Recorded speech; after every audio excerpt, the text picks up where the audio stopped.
Hello, everyone. Welcome to another exciting edition of Books and Banter, where words and wine meet in the perfect blend. It's a new tagline for it. Just trying that out. I'm your host, Eric Lucius, coming to you from the Stacks once again. We have the Red Blend episode. What I have is a bunch of books that blend some genres, and I have some nice blended red wines to go with it. One of my personal favorite styles of wine. A little bit of housekeeping first. I'm on Twitter. Look me up on Twitter. Books_Banter guy. You can find me on Twitter and send me. I want to know what you want me to talk about. Wines, books, authors, styles, genres, anything. I'm giving you two options. You can ask me about books and wine. No one else does that. So send me some stuff on Twitter. I promise I will get back to you.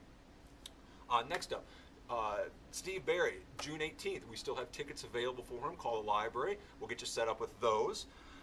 Summer reading celebration begins on June 3rd. On the adult end, we have some awesome prizes. Anytime you read a book, a magazine, an ebook, anything like that, you do an entry online, and this year we're giving away our grand prize is an iPad mini. We got golf, we got Indians tickets, we got Indians gear, we have all kinds of restaurant gift certificates. So check that out.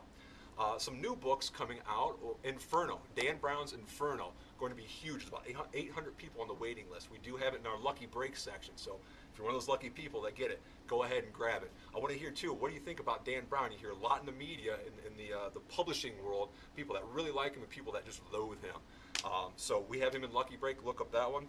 And another book to be aware of, Dead Ever After, is the final Sookie Stackhouse book by Charlaine Harris. That is out as well. And I'm sure that's going to be a very, very popular book. All right, so that's all done. Let's go ahead and get into the episode. My first book here, Adam Baker's Juggernaut. The blend here, you have a little sci-fi, a little bit of zombie lit, you have over-the-top action, kind of all blended together. This is his second book. What you have at the core is a group of mercenaries over in Iraq. This is set in the mid-2000s, the mid-aughts, if you will. And being mercenaries, they're out after treasure, and they run across or come across someone that was in Saddam Hussein's regime, part of the Republican Guard, who tells them of a huge battle that took place in this awesome treasure just sitting out in the remote desert, just laying there waiting for someone to take it. So being very mercenary-like, the mercenaries decide to go after it. And I don't want to give away the plot line. There is a treasure, but what really the treasure is out there is a virus that turns people into zombies. There was a huge zombie battle that eliminated and left this treasure there. There's all the skullduggery that goes along with mercenaries, the double crossing and everything. What this really ends up being, though, it's kind of an over-the-top action book.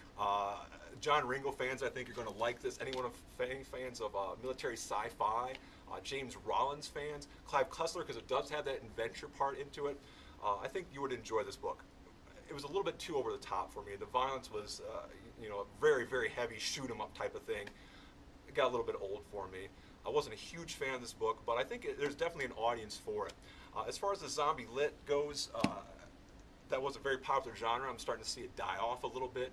You saw at the end of Zombie Lit more of how people react in this situation, how normal everyday people and that thrust in this horrible apocalypse type of scene, how they adapt, how they survive. Walking Dead-like, if you're fans of the Walking Dead series. Then you also saw a kind of a genre of what the zombies were feeling like, getting into the emotional aspects of being a zombie and how they get along in this new world. This has neither of them. This is pretty much bad guys zombie versus humans trying to survive, and they're going to collide and fight it out, and that's the book. So, not a bad book. It was okay, kind of a quick read. The wine I'd go with this one, Alamo. This is the Alamos Red Blend, Argentina, 2010. This is a blend of Malbec, Bonarda, and Tempranillo. Interesting, the 2010 was considered a very good vintage in Argentina. About a week later, I had the 2011 vintage, which isn't so strong. Huge difference. The 2011 vintage I did not like at all. So just kind of shows you how the different vintages play into this. But this one, the Alamos, nice red fruit, some nice black fruit, some secondary flavors, a little cedar, maybe a little tobacco leaf, just a touch of it. A nice ending. Not for everyone, just like Adam Baker's book. Not for everyone, but I think it's pretty enjoyable. It's not over the top. You can get this at most grocery stores for about $9. Okay, moving on. James M. Tabors, Frozen Solid. This is his sophomore effort, and this is kind of a blend of, you have mystery, you have suspense, you have some sci-fi, adventure element in there as well, and speculative science fiction. This is for fans, I think Michael Crichton. In fact, one of his blurbs, I think Brad Thor, calls him the next Michael Crichton. early Dan Brown. I mentioned Inferno earlier. Inferno's in the Robert Langdon series. If you go early Dan Brown, Deception Point, Digital Fortress, which I actually enjoy more, I think you'd enjoy, if you enjoy those books, you'd enjoy this one too. So what we got going on here, set in Antarctica. So it already has this kind of this closed room type of Agatha Christie feel, and they make a big point of that. There's only so much time that people can get to Antarctica and fly out. So the mystery element, you know, it's this cast of characters. A little bit too big on the cast of characters. I've harped on this before. I don't like it when I have to have a scorecard to keep track of everyone, and there's definitely some characters in here that were pretty much irrelevant. So you have the closed door. The mystery element gets solved pretty quickly. You find out who the bad guys are about halfway through, and then it's more of a suspense adventure type book. Some really, really nice scenes written in here. One where our hero, Haley, who has been flown over to Antarctica, they're looking for this entity that they found buried hundreds of feet under 1,000-year-old ice in Antarctica. And she's there trying to figure out this entity that has the potential to harm or destroy the world. So you got bad guys and good guys trying to both have different purposes of what they want to do with this.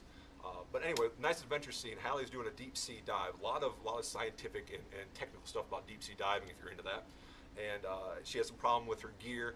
And it goes on about maybe 15 pages, but just really exciting how she struggles to survive. Really well written, really quick pace. The ending tailed off on me very badly, like a poorly made wine that you're just really jacked up about, and then the end just like, meh, you know, what's going on here? I wasn't thrilled about the ending, but that's okay. This was still a good book. I'll probably read his next one because it was exciting. It's a very quick read, and I did like it. Like I said, Michael Crichton fans would enjoy it. The Clive Cussler again because of the adventure. Early Dan Brown, that kind of thing. So not a bad little book. What I'm going to pair with this is Moon Duck, One Time Spaceman's 2008 Moon Duck. This is pricey. This goes for about 30 bucks, and you're not going to find a lot of it. Very limited production. This was one of my favorite wines of all time. They don't even tell you what the blend is. I have a suspicion it's probably going to be some Zinfandel, Syrah. I can pick up some Merlot, maybe a little Cabernet in here as well. Possibly some Petit Verdot, Petit Syrah, some of those other minor grapes in there. Wonderful, wonderful, wonderful. Deep fruit. You get those secondary flavors. You get the herbs and the spices, and the cigar box, the tobacco leaves, all that good stuff. And an ending that just lingers and goes on and on and on. Wonderful. A little heavy duty. It's about 15.5% alcohol. This isn't for everyone. Plus the price is going to turn some of you off. But this is just kind of cool. I love the packaging. Moon Duck. It's dolphin safe. I've never seen that in a bottle of wine. Dolphins and grapes. I don't quite know what's going on there, but this guy's pretty unique. It's the same people that do Treasure Hunter wines, which I think I mentioned in a previous episode. So that was pretty cool. Okay, last but not least, just real briefly, Big Bad Book of Beasts, Michael Largo. This is a bestiary, and bestiaries in medieval times after the Bible were the most popular books out there. And what they are catalogs of creatures, both mythical and real, and that's what Largo's tried to create. He has animals like ants and elephants and rhinoceroses that are current. He also has extinct animals and some legendary creatures as well, including a little local shout out to the Loveland frog, which is from Loveland, Ohio, Central Ohio, more of where I grew up from, which is a 3-foot-long creature, walks upright, has the skin of a frog, and bears facial features similar to a human's. And this little frog guy here, probably can't see it too well, but there he is. He's got this pole, looks kind of weird. But anyway, it's just a real fun book. You're probably not going to read this cover to cover. You'll find little creatures that you want to talk about. And he talks about their characteristics, their life cycle, their lifespan. For the imaginary creatures, he speculates were they really real or not, or why the myth came about. So this guy, get yourself a cheap $6, $7 red blend. They make some wonderful ones out there. Amber Hill's a secret blend, which really isn't secret. They just print the ingredients like upside down at the bottom. But anyway, that's a wonderful one that's out there. Red blends are great. They're like gateway wines. If you like sweet wines, or you know someone that likes sweet wines, and you want to move to that drier wine, go with the red blend. Most of them are going to have a little bit of Zinfandel, maybe a shot of Merlot, you know, some Syrah. They're going to be very soft tannins. They're going to be very fruit forward. Not going to get a lot on the mid palate or the ending, but they're really nice. It's a really good way to go from that sweet wine to the super dry wines. Wonderful article in Wine Spectator not that long ago about how awful and ideal it is to bring out your $80 Napa Cabernet Sauvignons, Cabernet Sauvignons at a family gathering at Thanksgiving, because Uncle Bill don't like $80 Napa Cabernet. Save that for special occasions. Bring out the red blend. So give Uncle Bill a red blend. Get him off the Pabst and the Bud Light. Get him some red blends. It'll be great. Okay, I think that's all I have today. Thank you for joining us. Tweet me on Twitter, books_banner guy, and we'll see you in the stacks.